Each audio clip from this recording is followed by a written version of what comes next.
It's Edward __ it's 2 _ worthy. So same Oh, thing. I try to Edward just keep it. underscore worthy. Yeah, so I Okay. try to keep it simple now. It ain't Mississippi ball and pimp no more. I had to I had That's what I it had to was? graduate from that. Nah, when I was in middle school, it was I played saxophone in bands. It was big ball and sax. Oh five, What was it? big ball and sax. Oh five, Come on, big ball and sax oh 05. That's gonna be your name in big my phone. ball. You a lie. I'm about to find. I'm gonna have to tap into your iCloud and delete all that. No.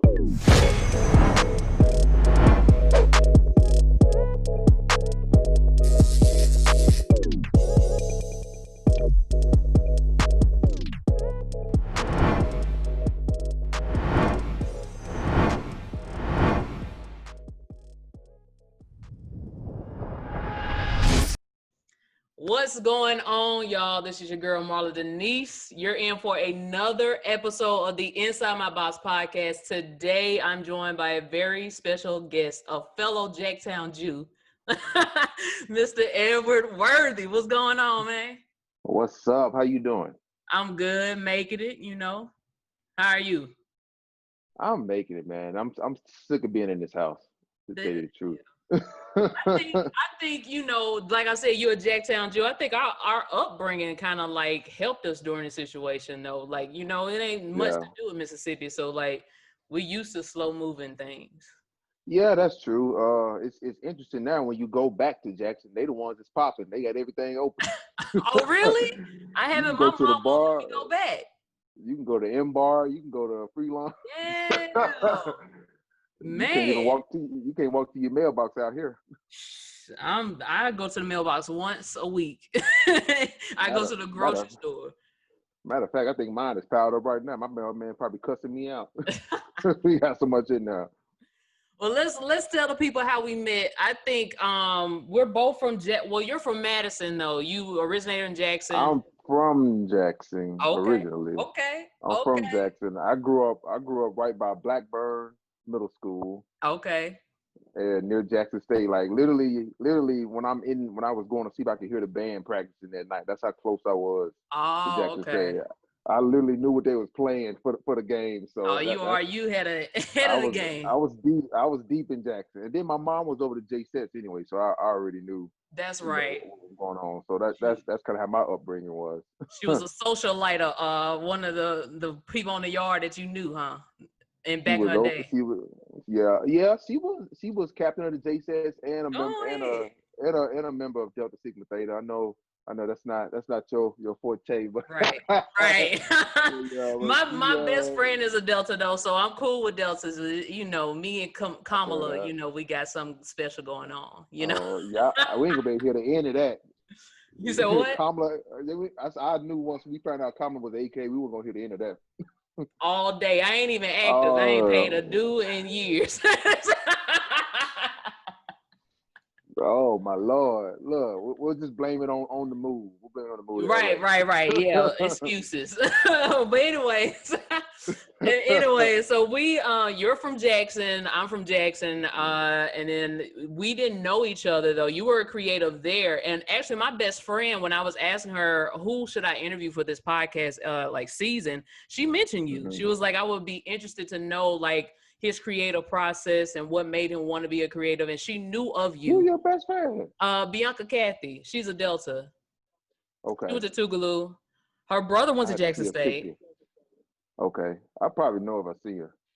Yeah. Anyways, Sorry, sorry if I know you, Bianca, but she was in that trailer I sent you.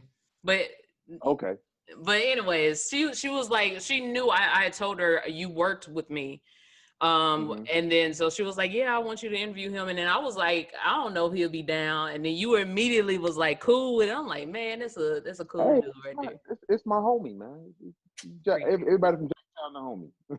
I appreciate that. So living in LA, and I just so happened to get a job, and I won't say the name of the job. And then so we worked there. Just I keep separate, but I I was hear working there.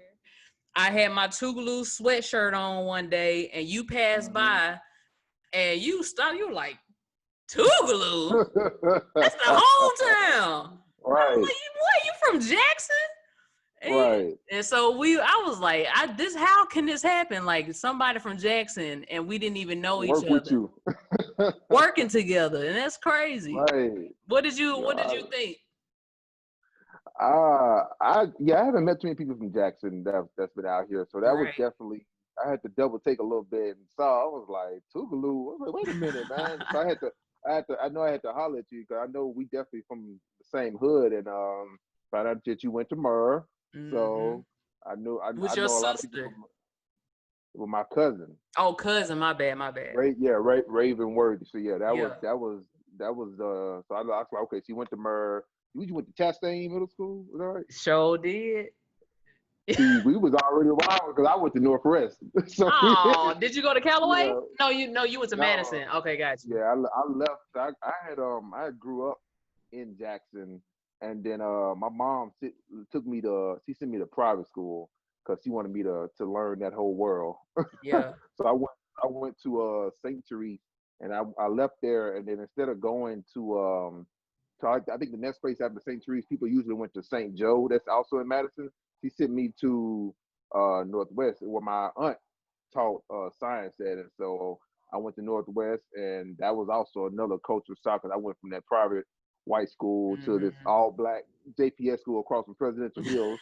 And so I was there, and then I stayed there until my mom moved out the hood and went to Madison, and then I went to Madison Central after that. So yeah, it was definitely when I saw it, I was like, yeah, we definitely got to connect because I don't see too many people from Jackson Yeah. around here. Definitely. I'm kind of jealous that you did get exposed to like that environment, like being around white people early, because I didn't get exposed to that until I went to Mississippi College for graduate school.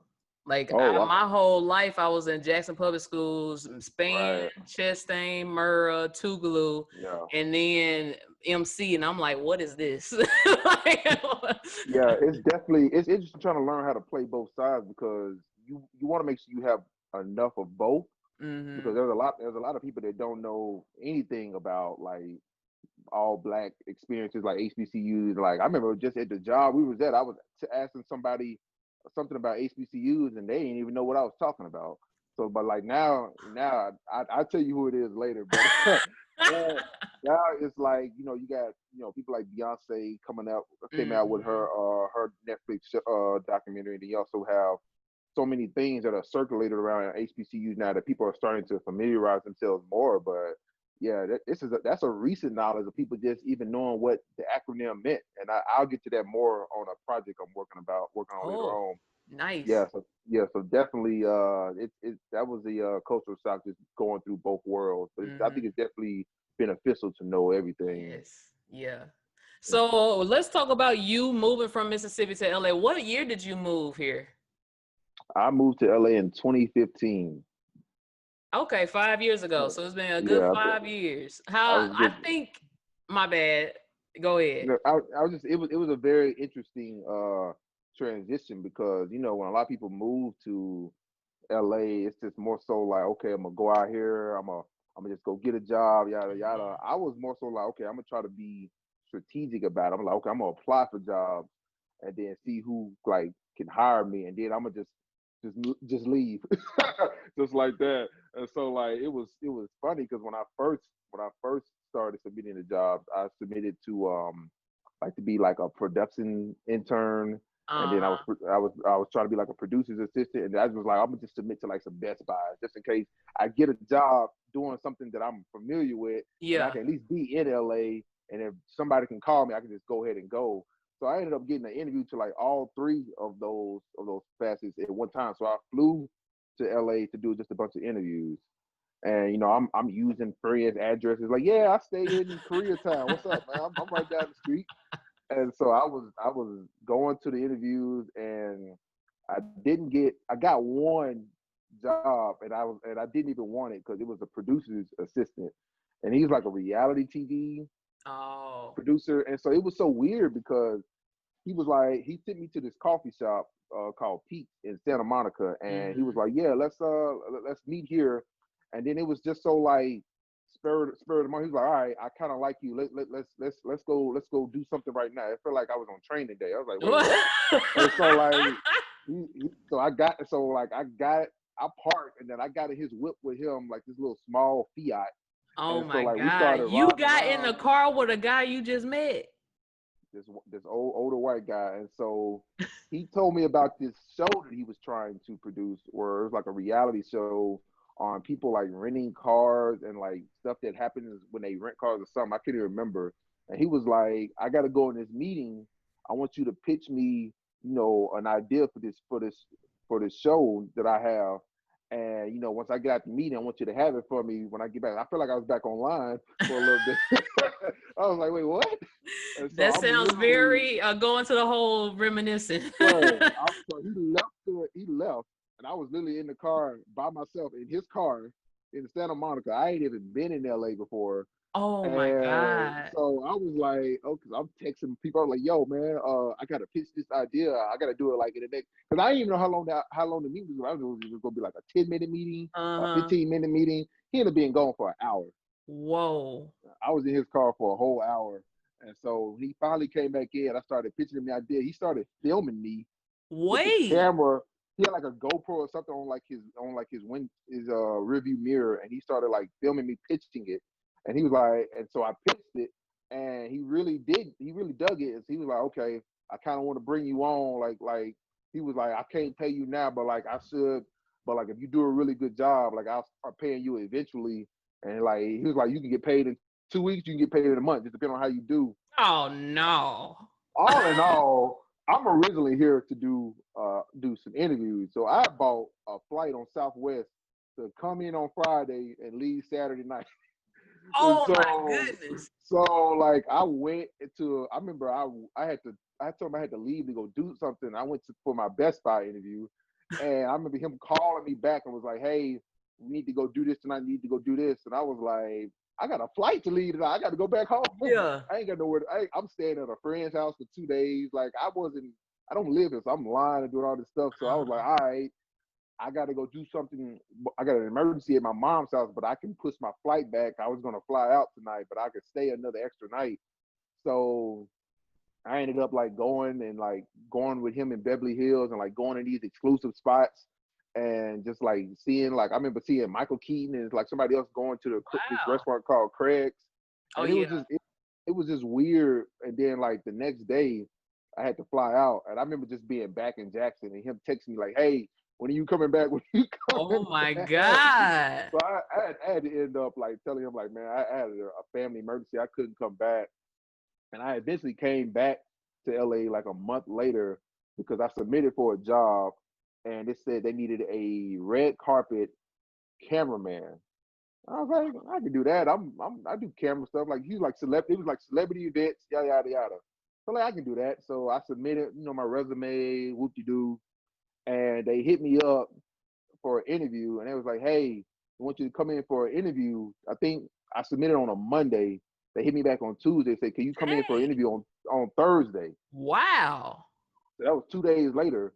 And then they said, just to make sure that you cool with this, we're TMZ. Are you still fine with coming in? I was like, Just to warn you, we're very hated in Hollywood. Just let you know. what? That wasn't in the job description. Y'all said celebrity event cameraman. And That's so I paparazzi. talked to my mom about it. I was like, what you think? I said, what you think? And she was like, hey, you pay for the flight. Just see if you can if you can get it. So I booked a one-way flight on that Tuesday. It was What? $600. I booked a one-way flight. I flew out to LA. I started meeting a bunch of people. It was weird because I had stayed in New York for like a little bit a year before that, and I met a guy that had stayed that I had met through a friend through film school, and he ironically had moved to LA too at that time. And I was like, "Yo, can I couch crash with you for a couple of days? I got an interview." He's like, "Yeah, let me make sure it's cool with my roommate who owns the condo." And I came there, and they was cool with me couch crashing. I had the interview. Interview was mad weird because I was in TMZ. I was talking to them, And I was trying to lie because I feel like I had been there. I was like, yeah, I just moved here. Because it was like, we need someone who's familiar with, the areas. It's You like, ain't know okay, no if street. you, and I was like, yo, like if you in Santa Monica and you need to get downtown, like what highway you need to take? And I was like, The I just moved 101. here, so all right, I didn't know what none of that meant, man. I was like 101, 405, 212. I'm rapping ludicrous songs. I'm rapping area codes. I didn't know what I was talking about. So they was like, they liked me because I was able to ask, interesting questions to Mhm. celebrities that I was just doing in my interview. So it was like, okay, we'll bring you on for a trial, but we won't bring you on during the day. We'll bring you on at night. So you'll have to work from like 7 p.m. to like 3 a.m. I'm just like, dang, like what? And I was like, yeah. I was like, well, how much y'all paying? And they was like, well, we'll do like 800 a week. So I'm coming from like shooting promo videos for like Greeks and stuff back home, and they was paying me, X amount, and I was like, man, let me just go and do this. And so I was like, okay, it's 2 weeks, and then we'll see what happens. Maybe I can meet some more people out here. And I asked the dude, could I couch craft a little longer, maybe 2 weeks? Uh-huh. Ironically, this guy got called back for a job in New York, and he had to move back to New York. No. So the guy that was over the counter, he was like, well, since he's leaving and I got an open spot, can you stay? And I was like, I mean, I maybe. I mean, Look at God. I got this job for 2 weeks, so I don't know. So I'll let you know like at the end of the month. I don't, so I can stay here for now, and then we'll see at the end of the month. And so I started the job, and it was You very, very, were from very. 7 p.m. to 3 a.m. I actually had to get there at 6, and Jesus. and I had to go near like Playa Vista area, and I was Mhm. living in Hollywood, and Oh, so I'm driving in like 5 p.m. traffic trying to get from Hollywood oh to no. down there. And so like the way their stuff is set up, you got to talk about the show and what's going on, and then from there you go off into the streets.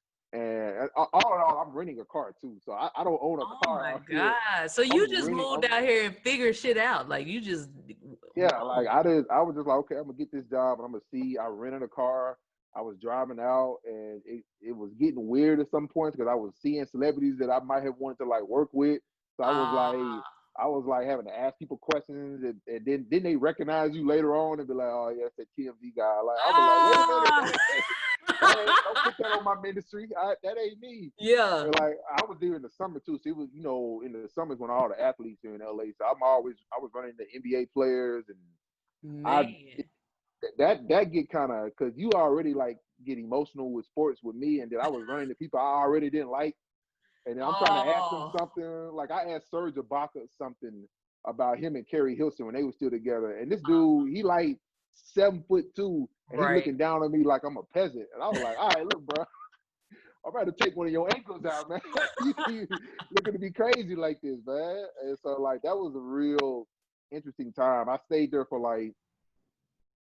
They extended me like a couple weeks, and then they moved me on the day. And I had like this big, crazy like prophecy one day because they had me on days, and I was working doing TMZ, but they had me on a film set, like across the street from a film set. Because Tiger was shooting some movie with Bruce Willis. And it was like, oh, Tiger got some stuff going on What? with Kylie, and we're like, we want to see if maybe we can get him off guard or something. And it was crazy because I'm over here with paparazzi, hmm and across the street is what I really want to be doing. So Yeah. like that really like it felt weird to me at that time, and it was so crazy. All of a sudden, something dropped on my head, like something like literally like something from a tree. On if you ever been to LA, there's like these palm trees that have like these big brown like I don't even know what to Yeah. call them, but they like fell on my head, knocked my shades off and everything, and really and it like knocked me out. And so It they knocked brought you me. out for real? It hit me and it knocked my Uh-huh. shades off. And Okay. the nurse on the film set brought me onto the set, and it was like, "Yo, we need to make sure you good." So they brought me on set, and like we started like trying to doctor me up and stuff. And like I'm seeing like Wow. all the paparazzi people across the street looking at me. I'm over here on set. I mean, I'm talking to one of the production assistants. I was like, "Hey, man, like." can you let me know like who I need to talk to about trying to get jobs on set, yada yada yada. Mm-hmm. And if you ain't been to LA, like these people are protective over their roles. Like they don't want nobody else getting in on them. And his response to me was, man, you got a job, man. Why you want my job? And I was like, no, man, I don't care about that. I want to do this, man. He was like, oh, okay, well, just take my number. And I don't even know if it was a real number, because I think I texted him, he didn't respond back. Oh my God. But But I that actually was ended your up getting, sign, though, to say like this is confirmation. yeah. So after that, ironically, I ended up getting let go from TMZ. I think it was because they didn't want to have they don't want to be responsible for any type of medical damages or Right. anything. If you They come back actually and right. something They wrong. actually let me go after that. But after that, I started like just submitting to like editing jobs, and I started working a little bit at Pop Sugar. I started working just different jobs, and I started to just find my way through Mm-hmm. just submitting and working and creating a reel, because I had already had a reel. A lot of people don't have that. I already had a reel coming out to LA because I had shot so many promo videos for Greeks at Southern Miss, Old Miss, Jackson State, So and all these things. let's go back then. So I'm Mm. setting the scene of you being in LA and you having this dream, but we Mm. haven't discussed what was the thing that made you want to pursue. So you're a director, filmmaker, writer. Yeah, Is so that I all your write, title? direct. Yeah, I write, direct, and edit, and it's weird for me, man. Originally, when I was young, I was in fifth grade, and I saw like this dumb magazine where it listed job occupations, Uh-huh. and it went all the way from a waitress making this, and then it showed the president, and right above the president was an actor, and it's like an actor can make more than the president. I was like, an actor can make more than the president. I want to do that. Let me go do Right. that. So like, I'm 10 years old. I don't know no better, and so I was like, man, I want to pursue that. So I was like, Mom, I want to be an actor. I want to be an actor. And she was like, you want to be a what? Right. In Mississippi, what? That don't make no money. What's this? I thought you wanted to do engineer. Right. I was like, no, Doctor, lawyer, what which one? actor. So like she wanted me to do engineer, like something safe. Like that was always my science fair projects. I was always winning first place. And she was like, nah, yeah, you need to do that. I was like, nah, I want to act. I want to act. And she was like, oh my God. So she's like, okay, how about you learn filmmaking? Mm, And that can be a way to you can learn everything, and you can still, do want to do acting, but let's learn how to create the films. And that's that was probably the best advice I ever received in my entire life. that's So smart. she told me to pursue that, and I started pursuing that more. And then once we got into this YouTube age, like around 2007, 2008, I started creating promo videos, and I started creating more of a reel for myself. And I Mm, had so much on my plate already before I went to film school at Florida State that a lot of people didn't already have. Because if you just think about the trajectory of film school in the history of it, like people didn't have that until just the last 10 years. Like you went to film school and you learned how to yeah. make a film. We was buying cameras at Best Buy. We was buying MacBook Pros and putting Final Yeah, Cut it's Pro more on it. And we hands-on was, we was making our own stuff. So when we got to film school, it's like you kind of learning backwards, because film school is still trying to, I don't know if it's changed now, but they're still trying to go on a historical path of what they know works. So they're like, okay, now. learn how to make a film here, and then we'll work Mhm. your way up. So you already coming in from here, knowing how to edit, and now you got to come back down and humble yourself and work your way back up. Yeah. So it's kind of like a Karate Kid learning element. So It it sounds was like my career. yeah. Going to school and then still trying to Right. pull myself up. But like that, I Yeah. want to commend your mom for seeing that in you and then Yeah. not like saying no, like not Right. no, you gonna do this, what I said you're gonna do. Right. Like, and I think more Right. parents need to be like that. More parents need to see the Yeah. potential in their children and like nurture it. So I And want to this is commend her. 1997 too, so there's like nothing that can give her any type of hope that this is Right. gonna work out. Other than Martin Like or it is something. right. Ain't no computers around this house. Ain't no Wow. cameras. Like she gave me a video camera to film the Hmm. Jackson State band when she was over to JC. So I would always want to film and do all that, but I wasn't editing nothing. So I was just filming. So she didn't know, and I would write little scripts around the house, just like stuff I saw on TV, and I would like kind of mimic it. And so she would read all this. And oh yeah, one thing I think that really steered her to that direction was every Christmas I would make my family act out a Christmas Carol. I would direct it. So like I would give everybody a script, all the whole family. Oh, And hey now now. I'm looking at this now as a person like that. I'm sure that was so annoying. Imagine you just want to just chill holidays. You done worked I would all have week. fun with You done that. worked all weekend. Here come this 10-year-old boy wants you to come act out this scene. And I ain't no actor. right. I Where the just had ham some at? ham. I just had some ham. I want to chill. I want to watch the game. And I'm sitting here telling everybody, no, shut up. Act it out like this. And so I'm Scrooge and I'm getting everybody to act it out. So she was like, okay, he really want to do this. Let's see if we can make it happen. So that's kind of where it happened. And it just kept going from there to where we at now. And now we at a house in LA engaged. Look at you. Trying to balling.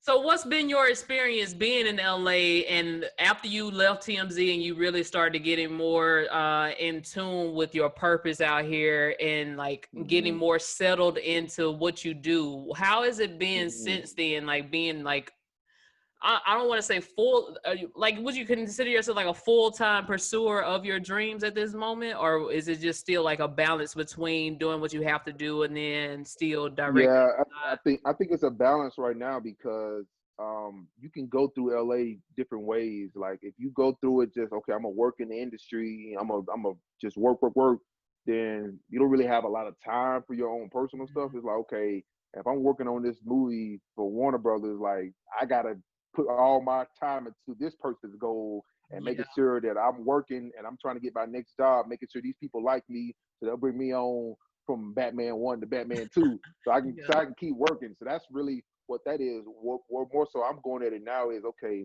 let me get settled, because I was doing a lot of freelance, didn't know what my next gig was. I was working at one point. I was working at a job at day that I would edit blogs for YouTubers at night, and I was just working all day. So it was like 10 to 6 work, chill for a little bit, 9, 10 o'clock, go up to Hollywood Hills and edit at this person's house until like 2 in the morning, wake up the next day and keep going. So I'm just trying to like build this money, and it was wearing me out after a while. I was like, okay, there gotta be an easier way to do this. Let me just find me a salary job where it ain't the sexiest thing. Let me work corporate job, knowing what I know how to do. Let me edit. I know I can come in at 9, I can leave at 6. It ain't the sexiest thing to hear, but I know when I get off, I got time to work. I got vacation time. I had my short film at the time. I can use vacation time to go off and travel and network with other filmmakers across the country that I might not had even known lived in LA, that I now know live in LA because I met them in Cleveland, or I met them in Florida or somewhere, and now we can connect back in LA. And it's like all these different things can open up where I wouldn't have had the time to do that with no freelance job, where it's like, okay, we're on a 21-day film set. Like, we ain't got time for you to go off and do something else. Like, you want this job, or you want us to give it to somebody else. So you have to stay strict to that. You don't have time to work on your own dreams. So that's been more so where I am right now. And so I'm writing and directing on the side. I'm going to networking events. I'm in Film Independent. I'm trying to go to screenings. I'm just trying to go to things where I'm meeting people so that I can keep my face out there. And so when something comes up, I know I can call on someone to help me out, because there's no A, B, C equals D out here. It's like A plus G. Maybe you can get to come back divided by Z. It's the square root of D, is a lot. The slope intercept is all this crazy stuff. So it's like not the slope. Nothing equals up, and everybody's journey is different. So I know I go to these screenwriting seminars, I go to these film festival seminars, and people are like, oh, how did you do this and how did you do this? And they're saying like, oh, I did this and did that, but it's like that person's journey is not going to be the same as mine. So it's like they can talk about what got them there, and pretty much I should just be listening and be like, okay, that's what worked for them. Let me see what part of their journey I can adapt into what's going on in my life. Yeah. So and go from there. Like my journey is not going to be their journey, and it's not supposed to be that way. And so that's kind of where I am right now. We're just trying to make my way through. I like that, because when I look at YouTube interviews, I like to look at, like, for me, I love doing these interviews. I love like getting to know people's stories, and I didn't know something that I love to do. I knew I was a Gemini and I love to talk. So, and I Mhm. like to have good conversations, deep conversations. But when I was looking at these interviews and I see people's story, I get motivation from what they went through, knowing that their story is different from mine. But like Mhm. seeing what they went through and how they overcame whatever their like trials were, I can Mhm. adapt some of that to my story. So I love that you do the same. But like, how are you networking though? So how do you even know where to submit your script, or how do you Mhm. know what event to go to, what seminar to go to? Like, how are you keeping in tune with like the social crowd in Hollywood? Well, with the script element, there's so many different screenwriting competitions, and you got to take a lot of them with a grain of salt because everybody's gonna this field is so subjective. Everybody's gonna perceive your stuff differently, and you might have someone that's totally right wing and is looking at your urban coming of age story in the South, and like they don't know nothing about it. They're just trying to see, okay, does this make sense story wise? They're not connecting with it on the emotional level because even when your movie gets made, like it still can be a good movie, but people can be like, "Oh, I don't really want to see that. That doesn't connect with me."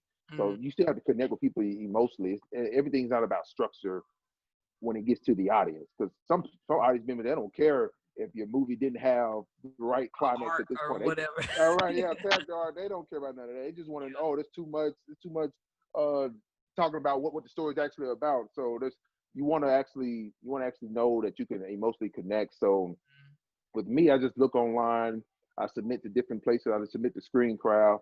I submit to We Screenplay. I do all these different online things, and I see what that gets me. Also, there's also film festivals that have screenplay competitions, and I do a lot of networking at these film festivals because I have a feature script that I wrote, and I made a short film proof of concept for it. So when I submitted that, and it got into a What's the few name of it festivals, so people can know? the name of the feature script is called Crescent. You want me to plug the log line real quick for you, real Don't, quick? yeah, yeah, yeah, I was just close. So, absolutely. so the film it takes place in early 1990s New Orleans, and it's about a black teenage trumpet player who suffers culture shock when he moves from a predominantly white school to a black school. What we was talking Mhm. about earlier. So I Right. kind of took what happened in my life and I put it into this story scenario, and I put it in the early 90s because I wanted to kind of show where I feel like in the 90s black people kind of had we're getting back to it, but we kind of had a strong identity, like music, movies, like Yeah.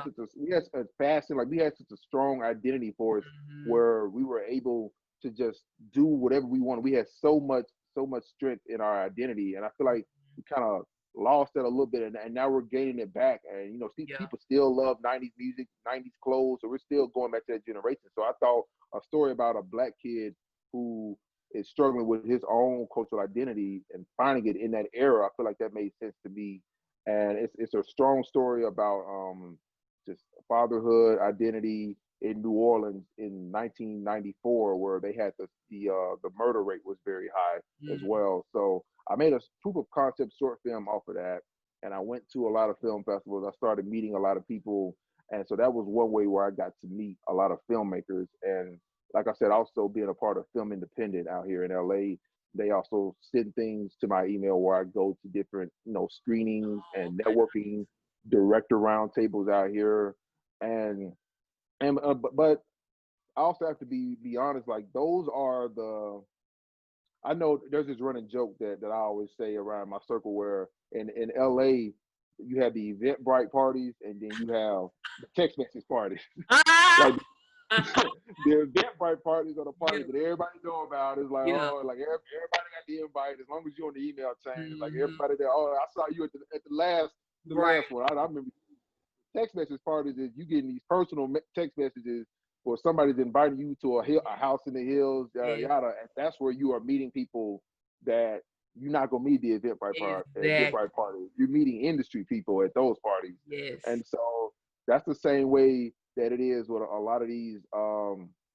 Oh, I lost my train of thought. I was talking about the Uh, screenwriting competitions. yeah. Well, and then like the events that they send you in the emails that you go to. Yeah, so like a lot of those events is that you can learn a lot at those events, at those screenwriting events, and you But it's can meet a not lot of real people. good But networking but in but the it's not yeah, because like I remember I went to I just got a random text message from someone about going to the Boomerang premiere party. Oh yeah, I saw Uh, you went there. Yeah. So like I went to that, and it was like this. This is where you really want to be. That's my fiance back there. Hey. And so that's where you really meeting people. Like you're meeting people that's actually doing stuff in the industry at those events, at those type of events.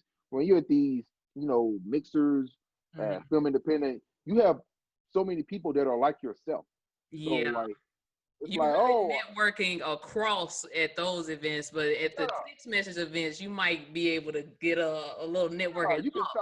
you can go reach out to Alina Waite or reach out to all these That's people that are right crazy. there Yeah. at the film independent joint. I remember I was at a director's event, and I remember I was like, yeah, I need this producer for my film, and they was like, oh yeah, me too, and the other guy was like, oh yeah, me too, and I was like, okay, so all of us are needing the same thing, but we're not getting it from each other. So how are we elevating from this? So it's That's like you find yourself leaving these events kind of in the same place that you were already at, mhm. and you've also spent money to do it just for the access.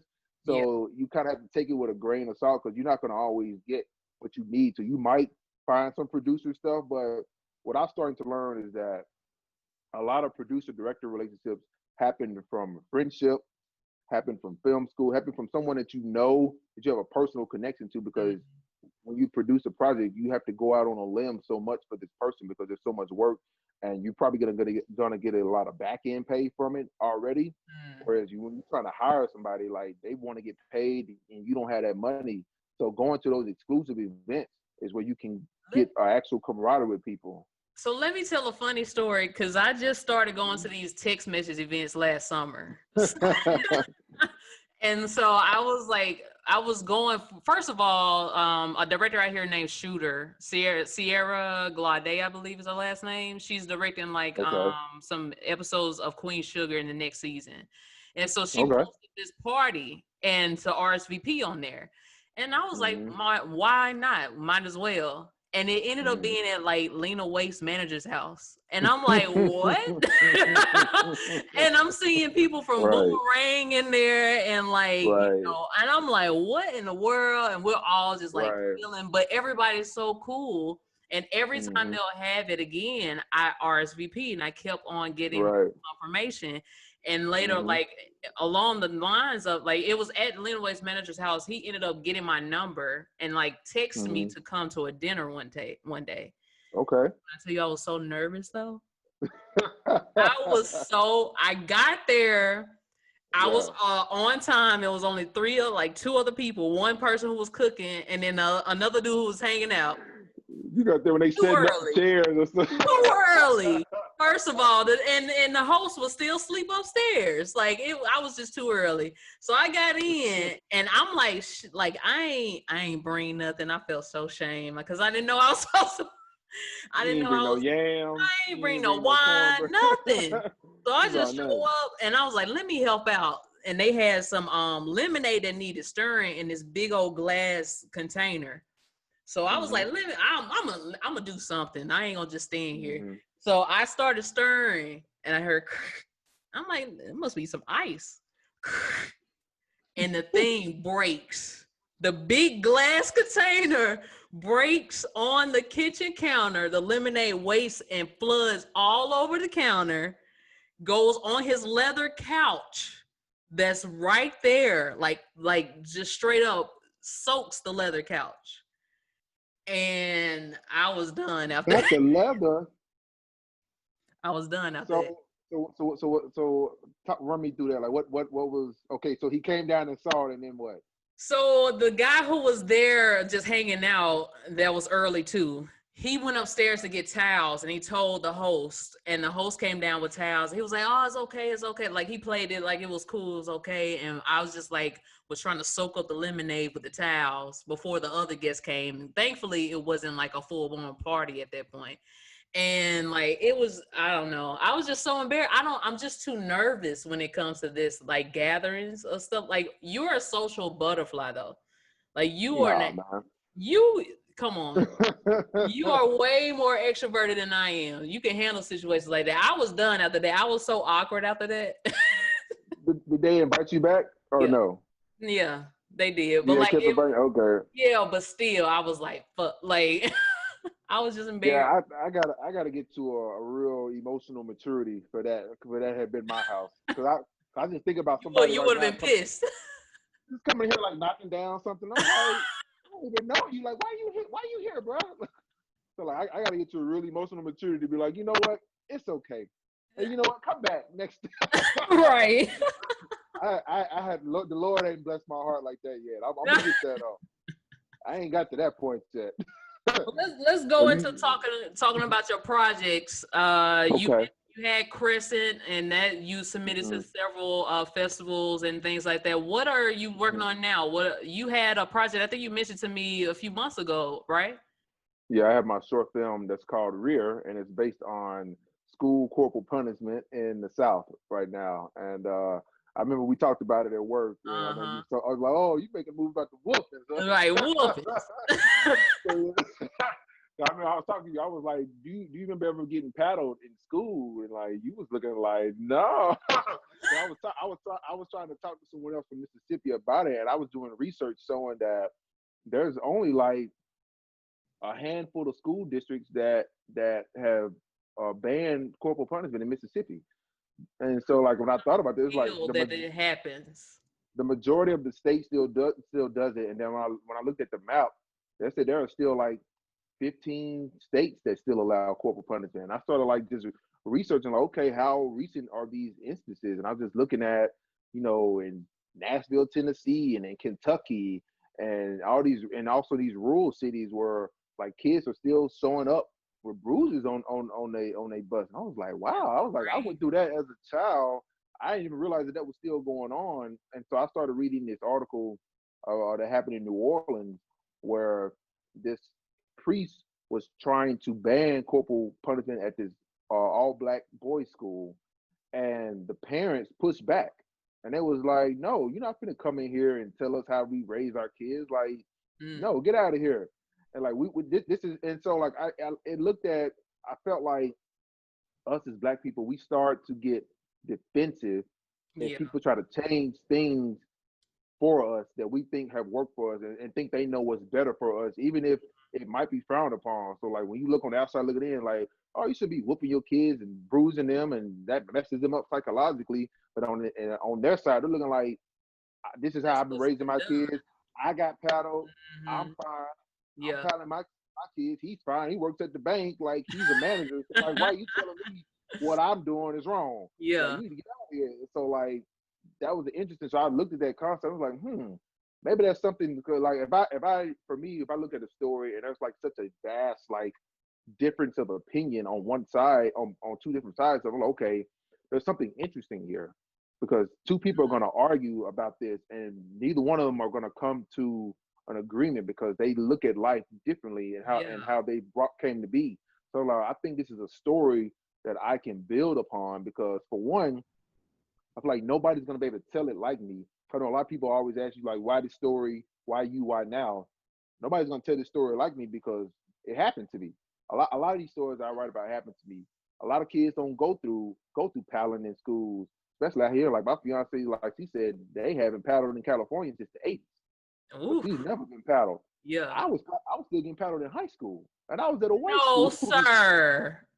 Central was You still you paddling a me. teenager. It was still paddling me. The guy said, okay, you can go to ISS, you can get 3 legs.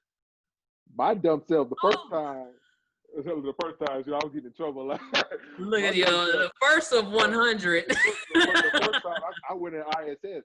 ISS 2 full days, 8 to 3 days. I was like, oh, I ain't doing this ever again. So when I got in trouble again, I was like, hey, ISS or three licks. Come on, let's go. Oh So my God. he gave my 3 licks, and then I got on out of there, So it was and a I went wood paddle. Did you have to bend one over or paddle. Bend over, bend something? over. What? I was a senior. I was a junior. I No, was 16, sir. You 16, 17. So this is you 2000. This 2004, 2005. So I was getting paddled. So to still hear that, even oh in my God. 2018, 2017, the kids are still getting paddled, even if it's like 5 occurrences a year, it's still affecting someone. Yeah. And that's why I feel like, because I know my fiance was talking to me about the social. She was like, well, do you think it's really gonna affect people? Do you think the outreach is big? I was like, if it's affecting one person, it's affecting hundreds. Yeah. And also the person in power who's doing it, you got to look at that Hmm. person, the dynamic of who's doing the whoopings, who's doing the Right. coddling. Like that's, Yeah, because it's still allowed in 15 states. I was like, okay, I think I should write this story. Let me see, because my short film for Crescent did well. It mhm. could have been better. I was working at like a trailer house at that point, and I couldn't even barely get away to go shoot it. So I shot that in a day and a half. It It was looked lucky. good too. Thank you. Yeah, I was lucky. I even got it made, but it didn't get to where I wanted it to get to. Because I know it out here.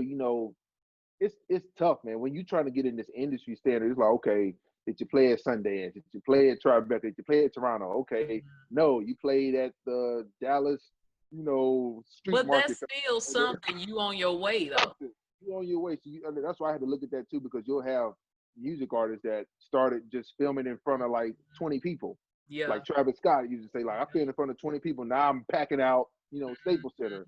So, Yeah. yeah, I do look at it like that. And so now with Rear, that's what I call the story Rear, because Mhm. it's actually like you feel like you're raising your children through spanking. So it's a dual meaning to the title. Oh, And got you. so Okay. so I felt like, okay, with Rear, I can still stay in the concept of like parenting, which is a very strong theme in Crescent, even though it has a very music and cultural identity theme. Parenting is a real strong thing. So I feel like I can treat this movie as another resume builder, where I Right. can get this out, get it out, hopefully to these bigger festivals and bigger markets, and create more of a attraction to myself, so that I can get this financing for Crescent, because nobody's gonna just give you money. Like right now, I just got a Yeah. script on the computer just waiting for somebody to give it money, and that's not going to So, happen. I have to give it more life. okay, so I have one question that's dialing back.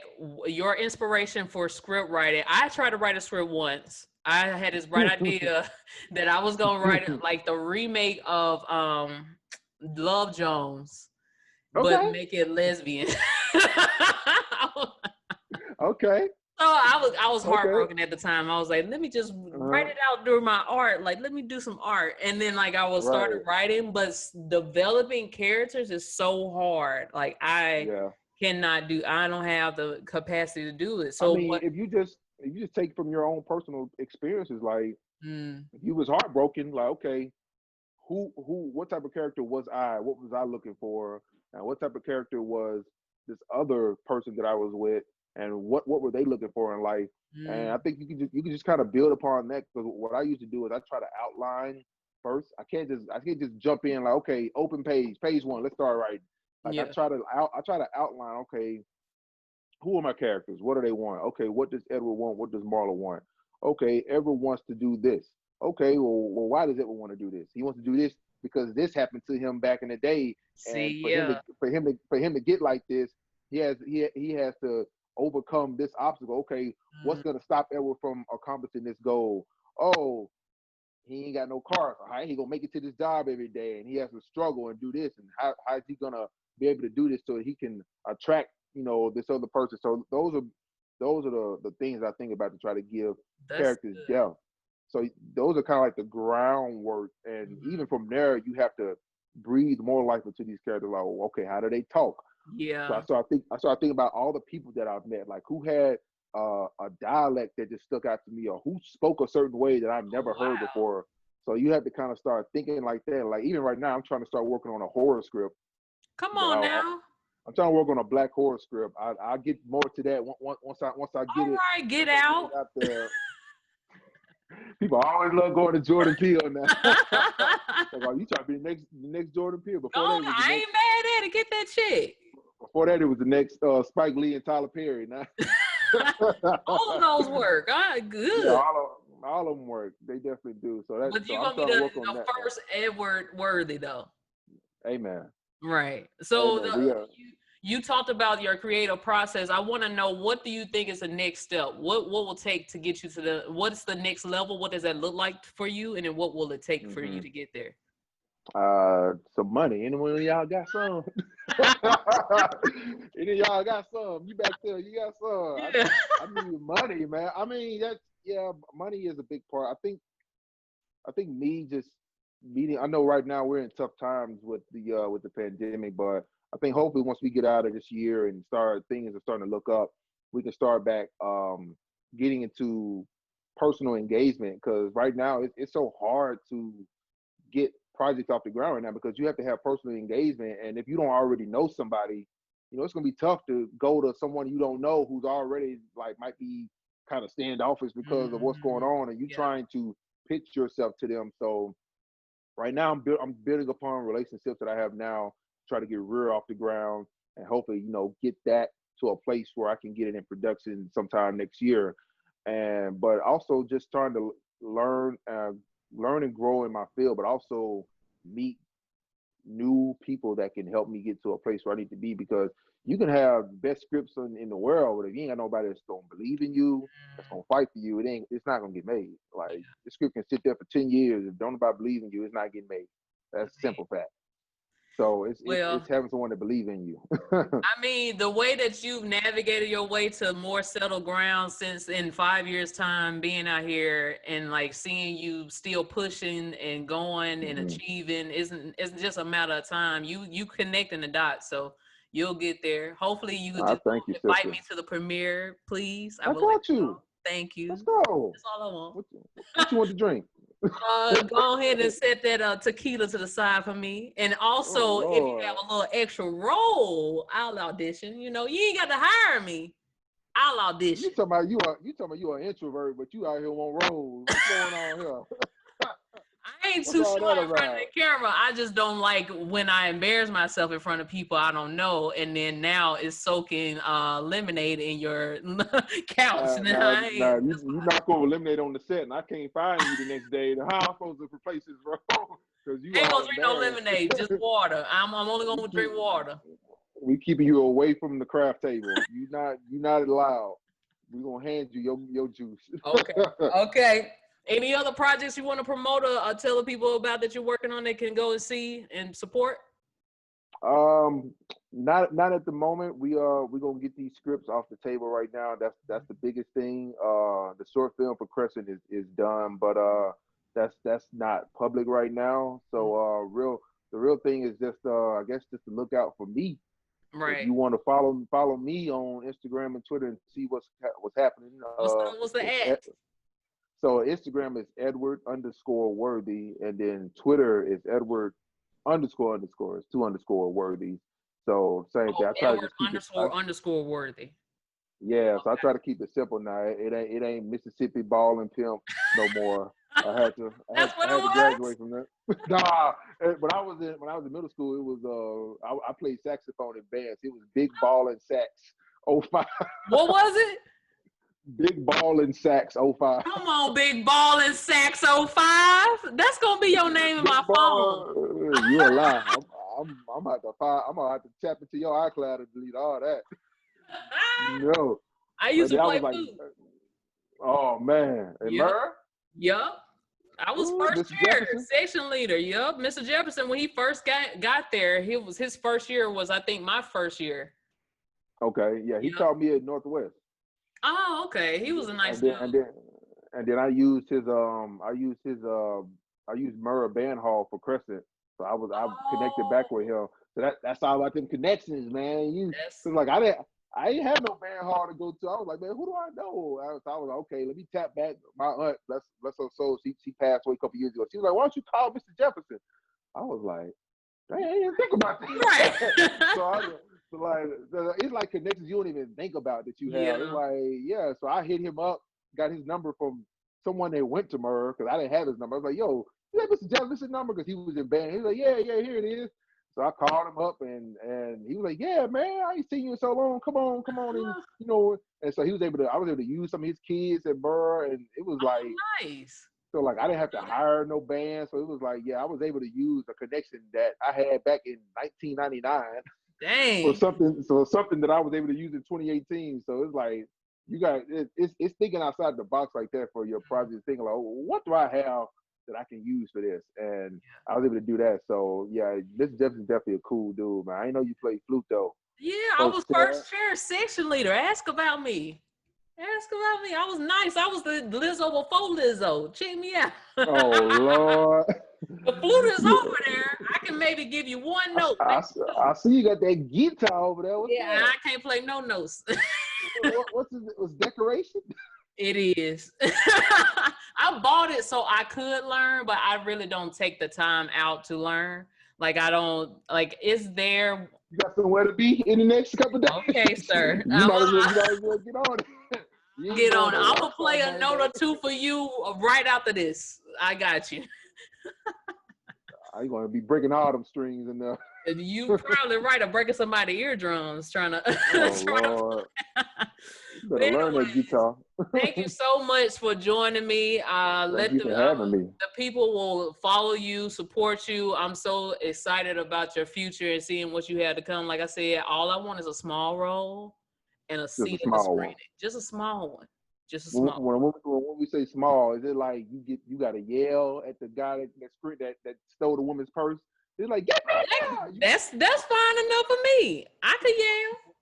Or you just want to wave like, hey girl, no, I want a sentence. Give me a sentence, one sentence. You want a sad card. That's what you want. I know you're tight. I know you're tight. All you need is one word. Like, oh, you got the sad. Here you go. Right. Let me get this $2,000 a month. I got you. Anyways, thank you so much. I ain't gonna hold you for too long. I appreciate you. Have a good day. And I like I said, I'm looking forward to your future. And if you want to follow me, my name is NSIDE _NY _BOX on Instagram and Twitter. Until I see you again. Practice that. Oh, I did. Like it's a little rhythm to it. Look at you. Had a little rhythm to it. I like it. Go ahead. So silly. Until we meet again, y'all, remember to love yourself, define yourself, and think for yourself. Peace. Amen.